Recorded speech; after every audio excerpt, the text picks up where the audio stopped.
राष्ट्रगाथा channel पर आने वाले सभी श्रोताओं को, दर्शकों को मेरा सादर सप्रेम नमस्कार। इस चैनल के माध्यम से अज्ञात, अल्पज्ञात, पूर्ण रूप से अज्ञात वो क्रांतिवीर वीरांगनाएं, नायक नायिकाएं जिन्होंने वास्तव में देश की स्वतंत्रता के लिए, भारत माँ की स्वतंत्रता की बेड़ियां काटने के लिए खुद कट गए, सर्वस्व न्यौछावर कर दिया। कमाल, हर आयु वर्ग के लोग, बाल बालिकाएं, किशोर किशोरियां, युवा युवतियां, हर आयु वर्ग के लोग भारत माँ की स्वतंत्रता के लिए उस यज्ञ में अपने आप को आहूत कर रहे थे। लेकिन आज़ादी के बाद उनमें से किसी का भी नाम इतिहास में नहीं आया। बहुत आश्चर्य लगता है। और जिनके नाम को बताया गया कि इन्होंने आज़ादी लेके दी है, ऐसे गांधी और नेहरू के दो नाम ज़्यादा बोले गए, जिन्होंने एक लाठी नहीं खाई, जिनकी जेलें भी सुविधा से परिपूर्ण थी, और भी क्या क्या। ऐसे में बहुत सारे तथ्यात्मक उस समय की घटनाएं आपके सामने लाता रहता हूँ, और आपके मन में आ रहा होगा कि कितना बड़ा पाप। अरे पाप यही नहीं रुका। नेताजी सुभाष चंद्र बोस जिंदा जब मुर्दा मिलेंगे हम आपको सौंप देंगे, ये नेहरू एग्रीमेंट कर रहा था ब्रिटिश गवर्नमेंट के बाद, आज़ादी के बाद ब्रिटिश गवर्नमेंट के साथ ही एग्रीमेंट कर रहा था।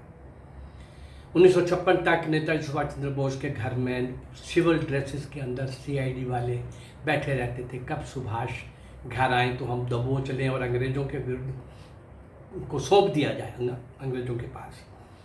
ऐसे बहुत पाप करने वाले ये लोग, आज़ादी के समय में भी ये कांग्रेस ऐसे ही पाप कर रही थी।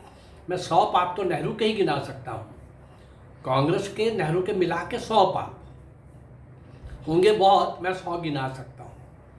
कोई भी मेरे पास साथ आकर के तथ्यों से बात करूँगा, इतिहास से बात करूँगा, इतिहास के लिखे पृष्ठों को मैं खोल के सामने लाऊंगा। भाई ऐसा कुछ नहीं है कि भावुक होकर के और वन साइडेड होकर के और केवल बोलने के लिए बोलूँगा, नहीं। कोई भी आ जाए मेरे पास। इन पापियों के लगे हुए कलंक ने देश की आज़ादी के समय में भी देशभक्तों के आंदोलन को, उसकी लेग पोलिंग की, उस पर कुठाराघात किया। क्रांतिकारियों के विरुद्ध ये लोग कुछ भी बोलते रहे, और क्रांतिकारी लोग भारत माँ की स्वतंत्रता के लिए फांसी के तख्ते पर झूल जाते रहे। काला पानी जैसे घोर नारकीय आजीवन कारावास, 2 जन्म कारावास। क्रांतिकारियों के वीर सम्राट वीर सावरकर को 2 जन्म की कारावास। ये सारी बातें मैं साथ साथ आपको बताता रहता हूँ कि उस समय कांग्रेस के प्रेसिडेंट कौन थे, एक अंग्रेज। इतनी सी बात सोच लीजिए कि इटावा के कलेक्टर सर ए.ओ. ह्यूम ने कांग्रेस बनाई, आज़ादी देने के लिए बनाई होगी, अपने सुरक्षा कवच के लिए। कौन कौन लोग पहले आए, मैं कई बार आपके सामने ला चुका हूँ।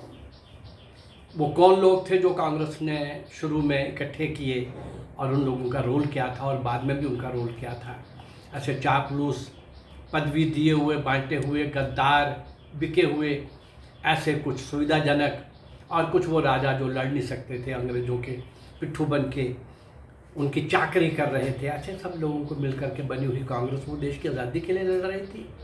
चलिए इन बातों को फिर बाद में करेंगे। लेकिन वो अज्ञात जिनको कोई नहीं जानता, पिछले 3 वर्षों से लगभग 627-28 वीडियोस के माध्यम से मैंने वो लोग आपके सामने लाने की कोशिश की। वो महान आत्माएं, वो हुतात्माएं, वो वीर क्रांतिवीर वीरांगनाएं, नायक नायिकाएं पूर्ण रूप से अज्ञात, और जितने नाम मैंने आपको दिए हैं 99% इनका कोई नाम नहीं जानता। आज भी मैं एक नाम आपके सामने ला रहा हूँ, श्री मुकुंदी लाल गुप्ता। श्री मुकुंदी लाल गुप्ता ऐसे ही अज्ञात, पूर्ण रूप से अज्ञात महान क्रांतिकारी श्री मुकुंदी लाल गुप्ता इटावा जिले के औरैया स्थान पर एक युवक अपना अच्छा व्यापार चला रहा था। नाम था मुकुंदी लाल गुप्ता। मुकुंदी लाल गुप्ता का छोटा भाई उसी नगर में एक विद्यालय में कक्षा 6 में पढ़ रहा था, 6th क्लास में। एक दिन उसने अपने भाई मुकंदीलाल गुप्ता से कहा, छोटे भाई ने, दादा, हमारे मास्टर जी कह रहे थे कि अंग्रेजी राज्य के विरुद्ध शीघ्र ही भारतवासी लड़ाई छेड़ने वाले हैं। और क्या कह रहे थे मास्टर जी? मुकंदीलाल गुप्ता ने छोटे भाई से पूछा। वह कह रहे थे अंग्रेजों के विरुद्ध छेड़ने वाले लड़ाई में प्रत्येक भारतवासी को अपना योगदान देना चाहिए। जो स्वयं लड़ सकते हो वो लड़ें, वो लड़ेंगे, और जो लड़ नहीं सकते वो रुपए पैसे देकर देश के स्वतंत्रता के लिए इस अभियान में सहायता करेंगे। क्या सचमुच वे ऐसा ही कह रहे थे? हाँ दादा, छोटे भाई ने मुकंदीलाल गुप्ता को बोला। वे बहुत जोर देकर ये बात कह रहे थे। अच्छा, आप बताइए कि इस लड़ाई में आप किस प्रकार सहायता करेंगे? छोटा भाई मुकंदीलाल गुप्ता को कह रहा है। हाँ, मैं मास्टर जी से मिलने जाऊंगा। क्या आप हमारे मास्टर जी से मिलेंगे? हाँ, मैं कल ही उनसे मिलने आ जाऊंगा। और सचमुच ही अगले दिन उस विद्यालय के प्रधानाध्यापक पंडित गेंदालाल दीक्षित, जिन्होंने क्लास के अंदर ये बातें कही थी, को वो मिलने जा पहुंचे विद्यालय में। पंडित गेंदालाल दीक्षित, इनके बारे में भी मैं कई एपिसोड दे चुका हूं।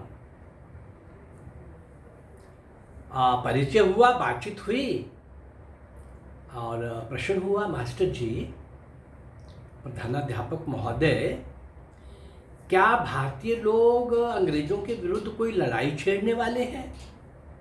आपको ये किसने बताया? मास्टर जी ने प्रश्न किया, आपको ये किसने बताया?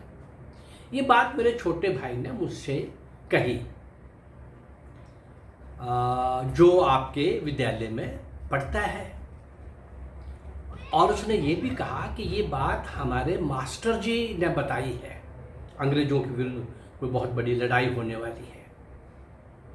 हाँ, मैं कक्षा में विद्यार्थियों को पढ़ा रहा था कि जब से अंग्रेजों ने भारत पर अधिकार जमा लिया है, तब से कोई ना कोई, कहीं ना कहीं आंदोलन हो रहा है और भारतीय लोग बढ़ चढ़ करके उसमें भाग ले रहे हैं। आपको ये किसने बताया? ये सारा चल रहा था तो आश्चर्यजनक स्थिति हो रही थी श्री गेंदालाल दीक्षित के सामने भी, और वो भी बहुत क्यूरियोसिटी से सारी बात कर रहे थे, बड़ी उत्सुकता से, बड़ी ईगरनेस से वो बात कर रहे थे। और दोनों आपस में बिल्कुल परिचित नहीं थे। हाँ,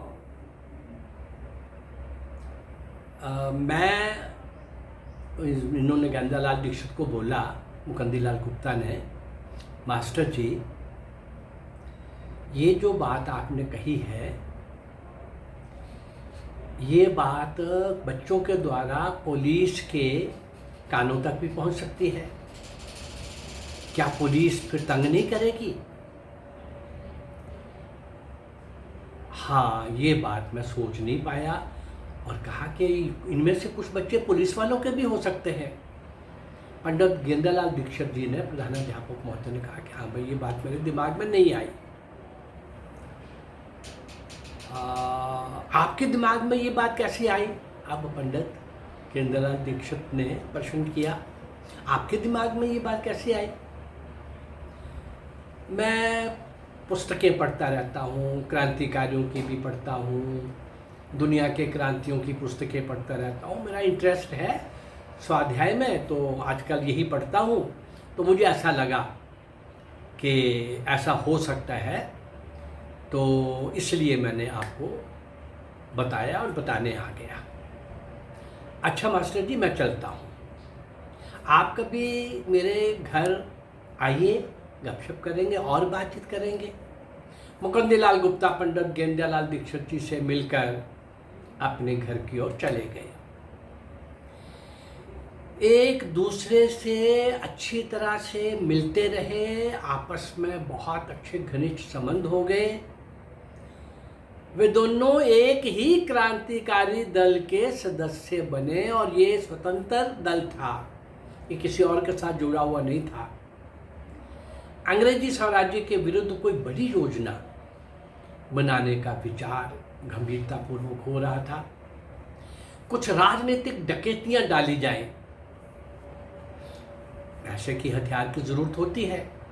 दल के एक सदस्य को एक धनिक के घर, बहुत अमीर आदमी के घर भेजा गया पता कराने के लिए कितना पैसा है, सोना है, कितना प्रॉपर्टी, कहाँ कहाँ क्या क्या पड़ी है, हम कितना हाथ साफ कर सकते हैं, उसको भेजा पता करने के लिए। लेकिन ये व्यक्ति पुलिस के साथ मिल गया, योजना पुलिस को बता दी। पुलिस ने उस आधार पर गिरफ्तारियां करना आरंभ कर दी। सन 1918 में क्रांतिकारियों के विरुद्ध, ये जो क्रांतिकारी पकड़े गए थे, इनके विरुद्ध जो मुकदमा चला, उस मुकदमे का नाम था मैनपुरी षड्यंत्र कांड। मैनपुरी षड्यंत्र कांड मेरे कई एपिसोड के अंदर आया है। मैनपुरी षड्यंत्र कांड पर चल रहा मुकदमा, उसमें फिर आ गया वो दिन, निर्णय का दिन आ गया। इस कांड के अंदर मुकुंदी लाल गुप्ता को 6 वर्ष के कठोर कारावास का दंड मिला। बड़े हौसले से, बुलंद इरादे से, साहस से मुकुंदी लाल गुप्ता ने 6 वर्ष की सजा काटी। हाँ, समय अब नहीं आज्ञा दे रहा, क्योंकि बड़ा रोचक प्रसंग है, यही बात तो खत्म नहीं हुई। 6 वर्ष की सजा काटने के बाद फिर जब आए तो और क्या किया, ये सारे रोचक प्रसंग हम कल के एपिसोड में लेंगे। लेकिन एक बात जो मैंने शुरू की थी जहाँ पर, वो ये कि कौन लोग देश की आज़ादी के लिए अपना सर्वस्व निछावर कर रहे थे, और ये कौन लोग जिन्होंने श्रेय लिया कि हमने आज़ादी लेके दी। अरे मंजिल उनको मिली जो शरीके सफ़र ही ना थे, जिन्होंने एक लाठी नहीं खाई थी, और जिन्होंने घर बार सब तबाह कर दिया, अपनी जवानी लगा दी दांव पर, उनका कहीं चर्चा ही नहीं। उन्हीं के चर्चे के लिए आज श्री मुकुंदी लाल गुप्ता को उन अज्ञात, अल्पज्ञात, पूर्ण रूप से अज्ञात क्रांति वीर वीरांगनाओं, नायक नायिकाओं के साथ मैंने जोड़ने का प्रयास किया है। अगर मेरा ये प्रयास आपको अच्छा लग रहा है तो इस चैनल को लाइक करिए, सब्सक्राइब करिए और शेयर करिए। नमस्कार, जय भारत, धन्यवाद।